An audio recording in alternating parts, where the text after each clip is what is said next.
We just got done watching episode 2 of What If season 3, and man, I had a really fun time with this episode. I think they did an amazing job of blending the witchcraft with the celestial aspect of the MCU in a really fun and fantastical way. I think utilizing Agatha and Kingo in this episode was a brilliant idea, and it really brought all of the things together. I've enjoyed What If so much, and I know a lot of people have had their own issues with it for whatever that reason may be. But when you just kind of open your mind and you allow things to not make you mad, I guess is the best way I could say it, in a series called What If, to get mad at what the what if is kind of hilarious to me. And I don't have that. I just don't take that thought process with it. I love seeing Agatha. I love seeing Kingo here, and the way that they kind of mold everything into being for the Celestials, and her trying to access the celestial power within the earth after seeing her spend her entire season basically absorbing witchcraft, or not cosmic energy, but magical energy from other people around her. It really is a nice take on what her powers that we know them are already, and to see that they've kind of capitalized on just what Agatha is and who Agatha is and who Agatha has been within her show, and then being able to blend that here within this season, it was awesome. And seeing Howard Stark and Jarvis be a part of it in this other way, it was super cool, man. And then getting Kingo to get wrapped back into it, like, I was pleased with it. Yeah, I was pleasantly surprised with what they were able to accomplish, because What If has been a entire series about what if, based off the MCU and characters that have already been existing within the MCU as well. And with knowing that and kind of understanding what they're trying to do here and what they want to do for the future of this series, I think it really sets the tone for just, bro, we're here to have fun with it. We're here to have a good time. We're not here for people to sweat their balls off about the episode. We're here to have fun, man. That's why they release it during Christmas every single day, right? It's because it's supposed to be a fun, just kind of relaxing, chill thing. If you're a chill dude, then you'll be able to chill out with this. But if you're not a chill guy, then it kind of be like that, man. We got a really solid viewpoint of this MCU that we haven't seen before, right? This universe was awesome, bro. And seeing Kingo, seeing Agatha being their own people and whatnot, and they really hone in on the different vibes that they bring together. And I'm pretty sure they brought back yet again the actors to be the voice actors for this. And it was just really dope, man. It was really fun to see how they are able to blend these two different genres, these two different cultures, these two different ideals and lores together to make one really solid one. And I enjoyed it. Yo. Seeing Agatha here being a badass, yo. If you enjoyed Agatha all along, then I know you enjoyed this episode, because Agatha was all in it, and all we got to see was Agatha be Agatha E. I really like the reveal of Kingo knowing about Agatha, and Agatha knowing about Kingo, and knowing about the Eternals and the Celestials. It fits, and it makes so much sense. Why wouldn't they know about each other, right? Why wouldn't they? Of course they would. After we get this amazing little dance number here, these two different vibes are colliding and clashing together. I really enjoy that. But we also get to see them, basically we see them kind of discussing things and not battling necessarily, but just kind of going back and forth and letting it be known that they know about each other and they know where the tables stand. I just love the way that Agatha presents herself at all times. And that's one thing I've also really enjoyed about What If, is all of these characters have still felt like themselves in a completely different way. Bruh, and I think Stuart was saying it in the chat, but this episode was super meta. Anything that usually has to do with Hollywood gets pretty meta in the episode, talking about the hardships of it. Of course, they were also talking about go to the movies and all these other things. So I liked it. And it's funny how they kind of make fun of him shooting with his fingers and using his energy in these different ways. And just seeing that Agatha has used her powers to steal all of the Eternals' magic and whatnot. Well, not magic, but stealing all of their powers.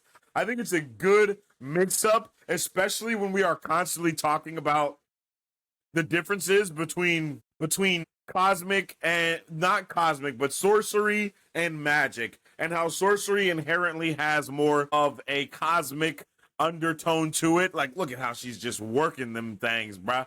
Like, Agatha was going crazy. Sorcery has an inherently cosmic aspect to it, while magic has more of a supernatural aspect to it. But there's obviously a point in the middle where those two meet. And that is what I really enjoyed about this episode, was being able to see these two worlds merge, these two worlds collide. It was a good vibe.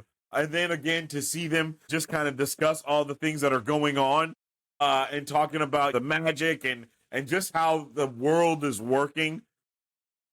And Agatha, of course, being Agatha and finessing everybody into what she needs to finesse them in. She's like, yo, if, I'm trying to save the world because I do not want this celestial within the world to explode. So will you help me? And he's like, of course I'll help you.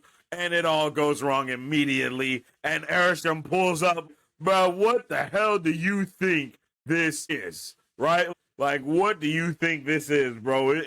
You are not going to survive this. I'm Arishem the judge. Be judge. I love how I love how him as a celestial and the other celestials are really not viewed.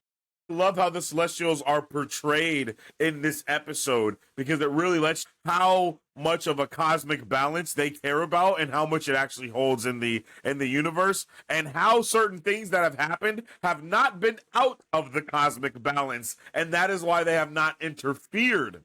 So I want to know if Cap 4, if them interfering with the dead celestial could possibly bring on something or anything. I really want to see what all of those can bring to the table. But I also love the way that we get super duper meta with it, and basically we pull up with the spaceship, and Howard Stark is like, yo, I knew you were a witch, but I didn't think you were an alien. Oh, an alien and a witch. I knew that. And then I like the way that they add Jarvis as this comedic humor and being a person. And he's super surprised and mind blown by what's going on here, and the way that they're able to kind of blend these vibes in one thing. I appreciate it, bro. I appreciate it a lot. And then the way that we get the whole meanwhile in space part with the Watcher, bro. Look at this. This is fire. That's a meme in itself.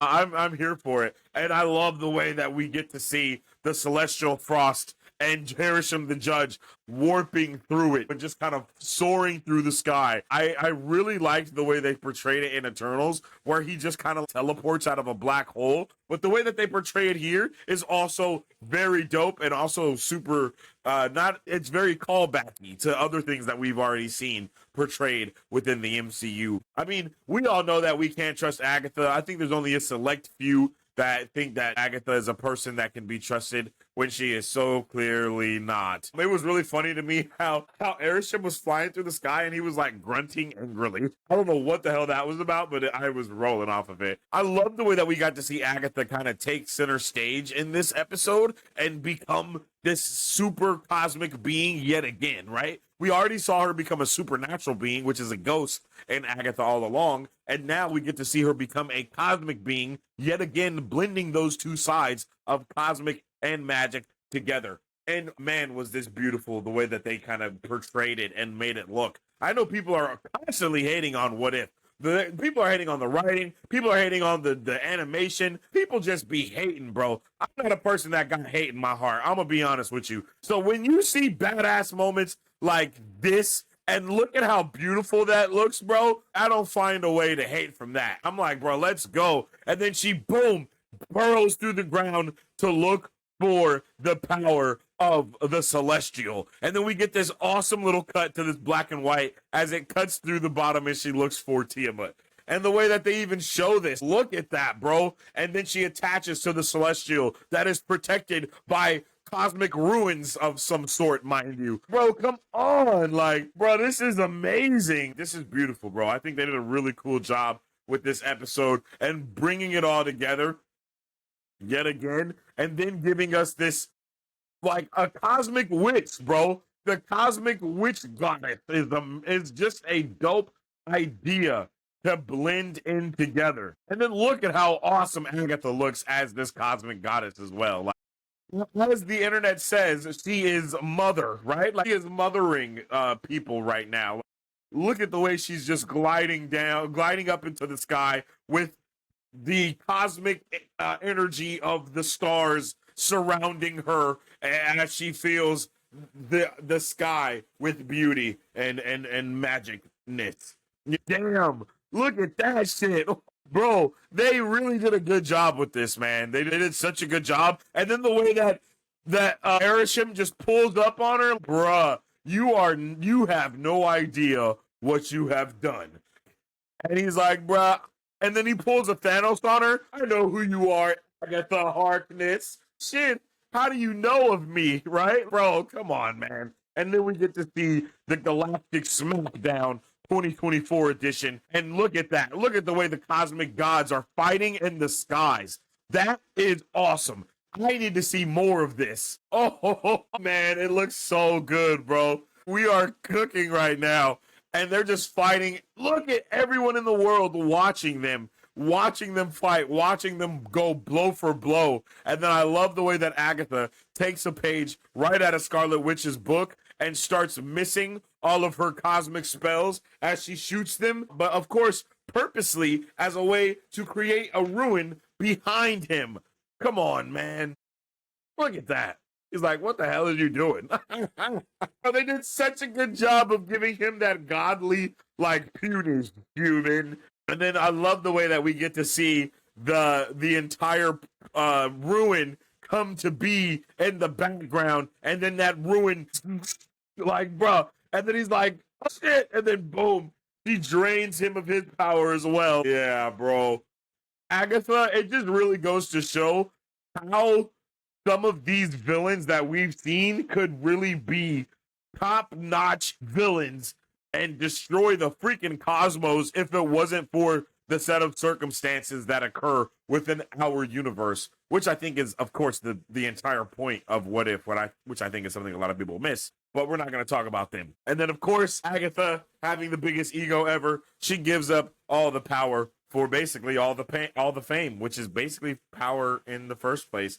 And because Agatha is kind of a good person. She's not quote unquote fully evil, but she is evil of sorts. Look at that, bro. And then the Earth is in the background, Kingo in the background, like, yeah, buddy.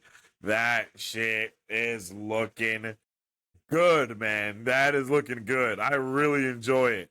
And then I love the way that we get to see them here as, full-blown movie stars. So many pictures are getting taken. The light bulb is bursting. Like, man, we were really cooking. May, I appreciate you. Welcome to the Super Fam.